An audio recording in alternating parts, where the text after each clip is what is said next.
ইউনূস রাষ্ট্রপতি হলে আন্তর্জাতিক সাপোর্ট পাবে বাংলাদেশ, বলছেন তারেক রহমান। প্রধানমন্ত্রী তারেক রহমান একটা গুরুত্বপূর্ণ বক্তব্য দিয়েছেন।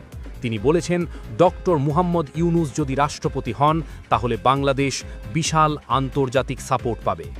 এই বক্তব্যের পেছনে কি আছে, কেন তিনি এটা বলছেন, আন্তর্জাতিক সাপোর্ট মানে কি, কতটা গুরুত্বপূর্ণ, চলুন পুরো বিষয়টা বুঝি। প্রথমে ঘটনা। প্রধানমন্ত্রীর কার্যালয়ে সাংবাদিক সম্মেলন। তারেক রহমান এসেছেন, সাথে পররাষ্ট্রমন্ত্রী, অর্থমন্ত্রী, বাণিজ্যমন্ত্রী। বিষয় বাংলাদেশের আন্তর্জাতিক সম্পর্ক, অর্থনৈতিক উন্নয়ন, বিদেশি বিনিয়োগ, এইসব। তারেক রহমান বক্তব্য শুরু করলেন। তিনি বললেন, দেখুন, বাংলাদেশ এখন একটা গুরুত্বপূর্ণ সন্ধিক্ষণে। জুলাই বিপ্লবের পর নতুন সরকার, নতুন শুরু, নতুন সম্ভাবনা। কিন্তু একই সাথে চ্যালেঞ্জও আছে। অর্থনীতি দুর্বল, রিজার্ভ কম, ঋণ বেশি, বিদেশি বিনিয়োগ দরকার, আন্তর্জাতিক সহযোগিতা দরকার। প্রশ্ন হলো, কিভাবে পাব? তিনি বললেন, উত্তর হলো সুনাম, বিশ্বাসযোগ্যতা, আস্থা। বিশ্বকে দেখাতে হবে বাংলাদেশ স্থিতিশীল, গণতান্ত্রিক, সুশাসিত। তাহলে তারা আসবে, বিনিয়োগ করবে, সহযোগিতা করবে। আর এখানেই আসছে ডক্টর ইউনূসের ভূমিকা। তারেক রহমান বললেন, ডক্টর মুহাম্মদ ইউনূস কে? তিনি নোবেল শান্তি পুরস্কার বিজয়ী, 2006 সালে পেয়েছেন। ক্ষুদ্র ঋণের জনক, গ্রামীণ ব্যাংকের প্রতিষ্ঠাতা, লাখ লাখ দরিদ্র মানুষকে দারিদ্র্য থেকে উদ্ধার করেছেন। সারা পৃথিবী তাকে চেনে, সম্মান করে। তিনি যখন কোথাও যান, রাষ্ট্রপ্রধানরা তার সাথে দেখা করে, সাধারণ মানুষ তাকে ভালোবাসে। এই মানুষকে বাংলাদেশের। এখন কল্পনা করুন, ডক্টর ইউনূস বাংলাদেশের রাষ্ট্রপতি। তিনি যখন কোনো দেশে যাবেন রাষ্ট্রীয় সফরে, তখন কি হবে? সেই দেশের রাষ্ট্রপতি, প্রধানমন্ত্রী তাকে স্বাগত জানাবে, খোলা মনে কথা বলবে। তিনি যখন বলবেন বাংলাদেশে বিনিয়োগ করুন, তখন তারা শুনবে। তিনি যখন বলবেন আমাদের সাহায্য দরকার, তখন তারা দেবে। কেন? কারণ তিনি ডক্টর ইউনূস, তাকে বিশ্বাস করা যায়। তিনি মিথ্যা বলেন না, তিনি সৎ, তিনি যোগ্য। তারেক রহমান একটা উদাহরণ দিলেন। আমেরিকা দেখুন, আমেরিকা বাংলাদেশের বড় অংশীদার, বাণিজ্য, সাহায্য, সহযোগিতা। কিন্তু গত 15 বছর আমেরিকা বাংলাদেশের উপর খুশি ছিল না। কেন? শেখ হাসিনার এক নায়কতন্ত্র, মানবাধিকার লঙ্ঘন, গণতন্ত্র ধ্বংস। আমেরিকা চাপ দিয়েছে, নিষেধাজ্ঞা দিয়েছে, সম্পর্ক খারাপ হয়েছে। এখন নতুন সরকার, সম্পর্ক ভালো করতে হবে। কিভাবে? ডক্টর ইউনূস আমেরিকায় অত্যন্ত সম্মানিত। হার্ভার্ড বিশ্ববিদ্যালয় তাকে সম্মানসূচক ডিগ্রি দিয়েছে। আমেরিকান কংগ্রেস তাকে সম্বর্ধনা দিয়েছে। তিনি যদি রাষ্ট্রপতি হন, আমেরিকা খুশি হবে, সম্পর্ক আরও ভালো হবে। ইউরোপ দেখুন, ইউরোপীয় ইউনিয়ন, তারাও ডক্টর ইউনূসকে সম্মান করে। তিনি ইউরোপে অনেকবার গেছেন, অনেক পুরস্কার পেয়েছে। তিনি যদি রাষ্ট্রপতি হন, ইউরোপের সাথে সম্পর্ক শক্তিশালী হবে, বাণিজ্য বাড়বে, বিনিয়োগ আসবে, জিএসপি প্লাস সুবিধা পাওয়া সহজ হবে।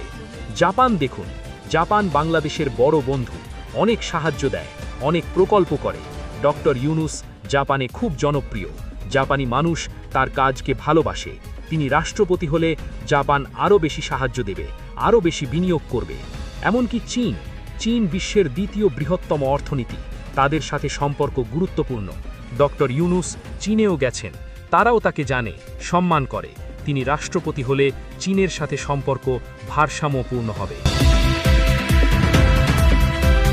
তারেক রহমান আরও বললেন, আন্তর্জাতিক সংস্থাগুলো দেখুন, বিশ্ব ব্যাংক, IMF, ADB, তারা বাংলাদেশকে ঋণ দেয়, সাহায্য করে, কিন্তু শর্ত দেয়। সুশাসন চাই, স্বচ্ছতা চাই, জবাবদিহিতা চাই।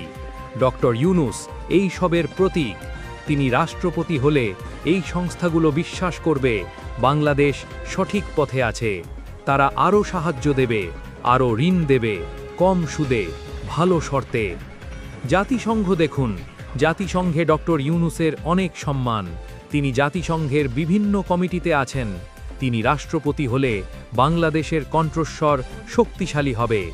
নিরাপত্তা পরিষদে অস্থায়ী আসন পাওয়া সহজ হবে। শান্তিরক্ষা মিশনে আরও সুযোগ পাব। তারেক রহমান একটা গুরুত্বপূর্ণ পয়েন্ট তুলে ধরলেন, ভারত। ভারতের সাথে সম্পর্ক জটিল। তারা শেখ হাসিনাকে আশ্রয় দিয়েছে, ফেরত দিচ্ছে না। সীমান্তে সমস্যা, পানি সমস্যা, অনেক কিছু। ডক্টর ইউনূস যদি রাষ্ট্রপতি হন, তাহলে ভারতও তাকে সম্মান করতে বাধ্য হবে। কেন? কারণ তিনি আন্তর্জাতিক ব্যক্তিত্ব। ভারত যদি তার সাথে খারাপ ব্যবহার করে তাহলে আন্তর্জাতিক সম্প্রদায় ভারতকে প্রশ্ন করবে। তাই ভারত সাবধান হবে, সম্পর্ক ভালো রাখার চেষ্টা করবে। এরপর তারেক রহমান অর্থনৈতিক দিক নিয়ে বললেন, বাংলাদেশ এখন অর্থনৈতিক চ্যালেঞ্জে, মূল্যস্ফীতি, বেকারত্ব, ডলার সংকট, এই সব সমাধান করতে হবে। কিভাবে? বিদেশি বিনিয়োগ, প্রযুক্তি স্থানান্তর, রপ্তানি বাড়ানো, এই সবের জন্য দরকার আন্তর্জাতিক আস্থা। বিনিয়োগকারীরা আসবে যদি তারা বিশ্বাস করে দেশ স্থিতিশীল, সরকার দায়িত্বশীল। ডক্টর ইউনূস রাষ্ট্রপতি হলে এই আস্থা তৈরি হবে, বিনিয়োগ আসবে, চাকরি সৃষ্টি হবে, অর্থনীতি চাঙ্গা হবে। তারেক রহমান একটা তুলনা দিলেন। নেলসন ম্যান্ডেলা দেখুন, দক্ষিণ আফ্রিকার রাষ্ট্রপতি, 1994 সালে নির্বাচিত। তিনি কে ছিলেন?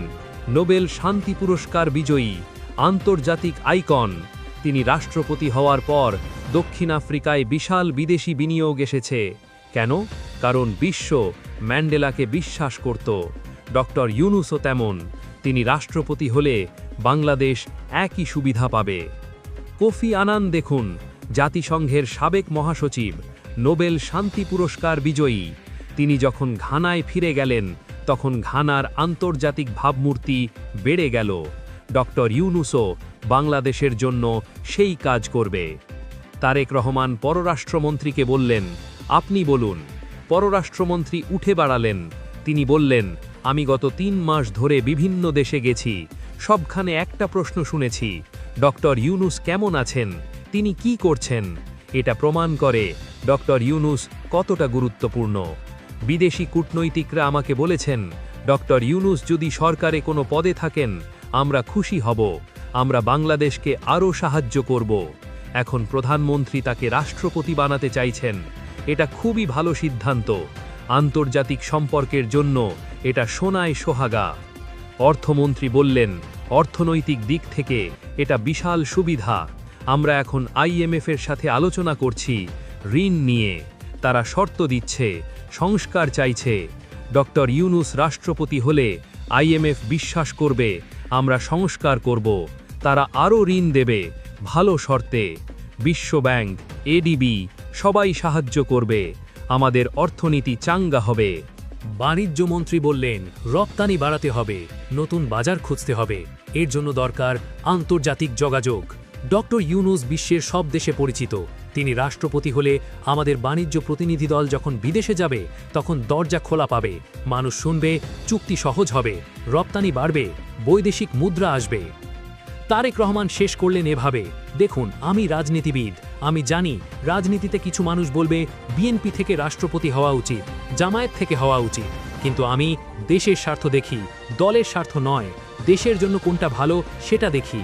ডক্টর ইউনূস রাষ্ট্রপতি হলে বাংলাদেশ বিশাল আন্তর্জাতিক সাপোর্ট পাবে, এটা আমার বিশ্বাস, এটা আমার বিশ্লেষণ, এটা বাস্তবতা। আমি চাই বাংলাদেশ এগিয়ে যাক, উন্নত দেশ হোক, এর জন্য দরকার আন্তর্জাতিক সহযোগিতা, বিনিয়োগ, প্রযুক্তি, বাজার, এই সব পেতে হলে দরকার বিশ্বাসযোগ্যতা, সুনাম। ডক্টর ইউনূস সেই বিশ্বাসযোগ্যতা দেবে, সেই সুনাম দেবে। তাই আমি মনে করি তিনি রাষ্ট্রপতি হওয়া উচিত। এটা দেশের জন্য ভালো, জনগণের জন্য ভালো, ভবিষ্যৎ প্রজন্মের জন্য ভালো। সাংবাদিক সম্মেলনের পর প্রতিক্রিয়া। আন্তর্জাতিক মিডিয়া খুশি। বিবিসি রিপোর্ট করেছে বাংলাদেশ স্মার্ট সিদ্ধান্ত নিচ্ছে। সিএনএন বলেছে এটা একটা বুদ্ধিমান পদক্ষেপ। আল জাজিরা বলেছে ডক্টর ইউনূস সেতু হতে পারে পূর্ব আর পশ্চিমের মধ্যে। রয়টার্স বলেছে বিনিয়োগকারীরা স্বাগত জানাবে এই সিদ্ধান্ত। আমেরিকান স্টেট ডিপার্টমেন্টের মুখপাত্র বলেছেন, আমরা ইতিবাচক দেখছি। ডক্টর ইউনূস একজন বিশ্ব নাগরিক, তিনি যদি বাংলাদেশের রাষ্ট্রপতি হন আমরা সম্পর্ক আরও শক্তিশালী করতে চাই। ইউরোপীয় কমিশন বলেছে এটা সঠিক দিকে পদক্ষেপ। জাতিসংঘের মহাসচিব বলেছেন ডক্টর ইউনূস একজন গ্লোবাল লিডার, তিনি যে দায়িত্বই নেন ভালো করবেন। অর্থনৈতিক বিশ্লেষকরা বলছেন এটা গেম চেঞ্জার হতে পারে। একজন বলছেন ডক্টর ইউনূস রাষ্ট্রপতি হলে বাংলাদেশের সভরেন ক্রেডিট রেটিং বাড়বে, ঋণ নেওয়া সস্তা হবে। আরেকজন বলছেন বিদেশি সরাসরি বিনিয়োগ দ্বিগুণ হতে পারে। তৃতীয়জন বলছেন পর্যটন খাত বুম করবে, ডক্টর ইউনূসের নাম শুনে মানুষ বাংলাদেশ আসবে। রাজনৈতিক বিশ্লেষকরা বলছেন তারেক রহমান বুদ্ধিমানের কাজ করেছেন, তিনি শুধু রাজনীতি দেখেননি, অর্থনীতিও দেখেছেন। কূটনীতিও দেখেছেন, দেশে ভবিষ্যৎ দেখেছেন। এটাই প্রকৃত নেতৃত্ব, এটাই রাষ্ট্রনায়কত্ব। জামায়াতের আমির বলেছেন, তারেক রহমান ঠিক বলেছেন, আন্তর্জাতিক সাপোর্ট দেশের জন্য অত্যন্ত গুরুত্বপূর্ণ। ডক্টর ইউনূস সেই সাপোর্ট আনতে পারবে, আমরা সমর্থন করি। 11 দলীয় জোটও একমত, এনসিপি খুশি, সবাই বলছে এটা দেশের জন্য ভালো। সোশ্যাল মিডিয়ায় trending, Yunus for president, international support, smart move Tarique. মানুষ আলোচনা করছে, বেশিরভাগ ইতিবাচক, কিছু সন্দেহবাদী আছে, কিন্তু তারাও স্বীকার করছে তারেক রহমানের যুক্তি শক্তিশালী। ইউনূস রাষ্ট্রপতি হলে আন্তর্জাতিক সাপোর্ট পাবে বাংলাদেশ। তারেক রহমানের এই বক্তব্য এখন সবচেয়ে আলোচিত বিষয়। এটা শুধু রাজনৈতিক কৌশল নয়, এটা অর্থনৈতিক কৌশল, এটা কূটনৈতিক কৌশল, এটা দেশের ভবিষ্যৎ নির্মাণের কৌশল। তারেক রহমান দেখিয়ে দিয়েছেন তিনি শুধু রাজনীতিবিদ নন, তিনি একজন দূরদর্শী নেতা, যিনি দেশের স্বার্থ সবার উপরে রাখেন। এখন দেখার বিষয় ডক্টর ইউনূস রাজি হন কিনা। যদি হন, তাহলে বাংলাদেশের নতুন যুগ শুরু হবে, আন্তর্জাতিক সাপোর্টের যুগ, উন্নয়নের যুগ, সমৃদ্ধি।